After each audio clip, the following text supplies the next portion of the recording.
semua seluler phone saudara, kalau dimatikan dulu, kalau tidak bisa dimatikan dibaptis dulu di belakang. Ya, saudara, kenapa? Sebab kita mau memberikan waktu kita yang mepet ini saudara, untuk kita persembahkan kepada Tuhan.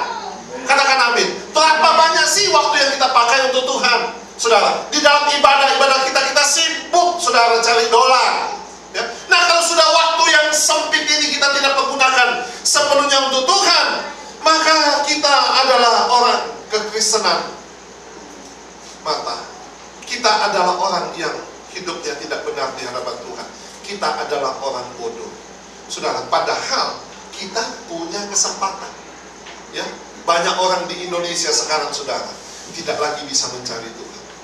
Ya, mau bangun gereja suka. Oh, izinnya segala macam sudah suka. Nah, kalau kita hari ini tempat ini negeri asing ini, saudara, kita masih bisa beribadah. Puji Tuhan, kita bukan orang bodoh. Amin. Coba saudara toleh kiri kanan saudara. Apakah wajah yang di sebelah saudara wajah bodoh atau wajah bintang? Ya? Katakan begini, wah, wajahmu penuh dengan kemuliaan. Amin. Amin. Amin. Kita selalu memegang firman Tuhan dalam hidup kita. Ada satu omak di Manado. Ada satu omak di Manado bilang sama dia ke cucu, nah, cu, antarakan kita pergi Mega Mall. Dia cucu yang bilang, nih mau mak? Loh, kiapa sok? Nanti omak jatuh. Dia bilang, nyanda, nanti kita pegang kuat-kuat. Dia bilang, nyanda, kita tak mau mak. Ya, kita takut mak, nanti papa toki pak kita. Ya, dia bilang, nyanda, kita pegang kuat-kuat, kali kita pegang kuat-kuat. Yang mana sudah? Ini cucu naik motor, omak juga naik sudah. Begitu naik, motornya jalan. Dia bilang gini, mas, sudah pegang. Sudah, pasti omak, iyo. Dia jalan motornya sudah, dia puh. Oh, mak jatuh. Wah, dia kaget sekali, dia pakai motornya, dia balik. Dia, oh mak, kita kan bilang oma pegang kuat-kuat. Oh, masa pegang so tadi? Sudah, pegang di mana? Pagar. Dia salah pegang, sudah. Pagar itu yang dia pegang gitu ya. Apa yang kita pegang hari ini? Ya, saya cerita ini di jemaat di Manado. Berapa bulan kemudian saya waktu pulang ibadah di kan mall, kita ibadah di mall, saya turun, ada oma mau dibonceng cucunya. Saya bilang, bye-bye oma pegang ya. Dia bilang, iya pendeta kita nyanda pegang pagar. Oh, ternyata yang dia ingat itu pagar, saudara. Bukan firmannya, pagarnya dia ingat. Saya mau pulang dari sini, jangan saudara ingat pagar ya. Ada satu ibu, saudara, dia lagi susah sekali. Dia perlu uang, dia perlu $500. Mau bayar ini, bayar itu, bayar ini, bayar itu. Dia sudah malu, dia mau minta siapa, dia malu, dia tulis surat kepada yang terhormat Tuhan Yesus di surga. Lalu dia kasih masuk, dia lipat, dia kasih masuk. Oh, dia bilang terus, dan Tuhan Yesus, engkau lihat aku ini seorang janda, aku ini perlu ini Tuhan, totalnya $500. Lalu dia kasih masuk pos. Nah, waktu tiba di kantor pos, saudara, kan bingung tukang posnya, kepada yang terhormat Tuhan Yesus di surga. Di mana alamat ini? Dia timbang-timbang apa yang mesti dilakukan. Oh, dia kasih ke polisi. Sampai di polisi, saudara, polisinya namanya Timothy, gitu ya. Dan karena dia anak Tuhan, waktu dia bilang Tuhan Yesus di surga, di mana ini?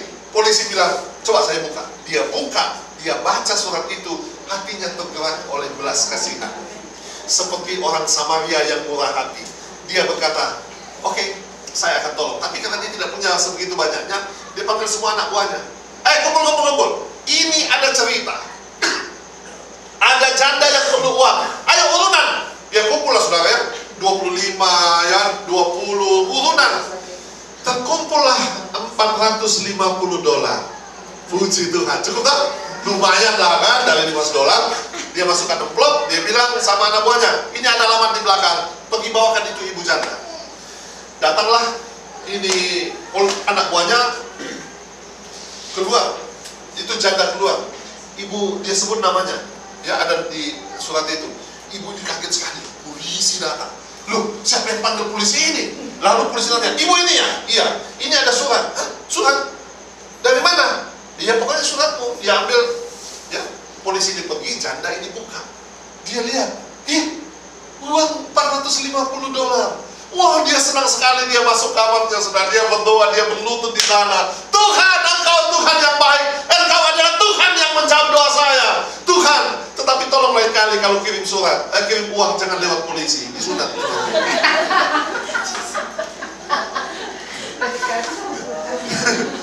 Dia bilang, jangan lewat polisi, Tuhan. Dia tulis surat lagi, Tuhan, terima kasih, saya sudah terima $450. Tetapi tolong lain kali kalau kirim uang, jangan lewat polisi. Dipotong 50. Dia tulisan, kepada yang terhormat Tuhan Yesus di surga, kasih masuk ke pos. Kemana kita mencari, saudara, jika kita menghadapi persoalan? Orang yang matanya terbuka, itu selalu akan mencari Tuhan. Amin. Ketika kita merindukan Tuhan di dalam hidup kita, kita adalah orang Kristen seperti Maria. Tetapi ketika kita hanya sibuk, saudara, seolah-olah sibuk, tetapi kita tidak pernah mencari Tuhan dalam hidup kita, kita adalah orang Kristen Marta. Lihat ini, saudara, kita lihat sekali lagi. Ayat yang ke-40. Sedangkan Marta sibuk sekali. Di dalam bahasa aslinya, sibuk sekali itu bingung atau kacau, saudara. Bingung atau kacau. Orang yang buta mata rohaninya tidak melihat ketika Tuhan itu ada di dalam rumahnya, ya, karena dia tidak tahu bahwa yang datang di dalam rumahnya itu adalah Tuhan, maka dia penuh dengan kebingungan, dia penuh dengan kekacauan, saudara. Dia stres di dalam hidupnya. Lihat Maria, saudara. Dia duduk di kaki Tuhan, dia damai, dia sejahtera, saudara. Maria itu mendengarkan, ya. Dia bukan mendengarkan saja, dia menangkap setiap omongan Tuhan itu menjadi rema di dalam hidupnya. Saudara kasih dalam Tuhan, ketika mata kita terbuka, setiap kita membaca Alkitab itu akan menjadi rema. Logos ini akan menjadi rema di dalam hidup kita. Amin. Ketika kita dengar khotbah dari hamba-hamba Tuhan, kita menangkap setiap firman Tuhan itu. Orang yang buta rohani bilang, kalau dengar khotbah yang keras bilang begini, aduh, kenapa suamiku tidak datang? Aduh, kenapa mertuaku tidak datang? Firman ini cocok untuk mertuaku yang perempuan. Ya?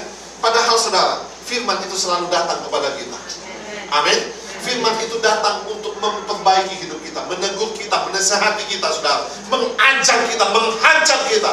Ya, firman itu memberikan kepada kita kekuatan, penghiburan.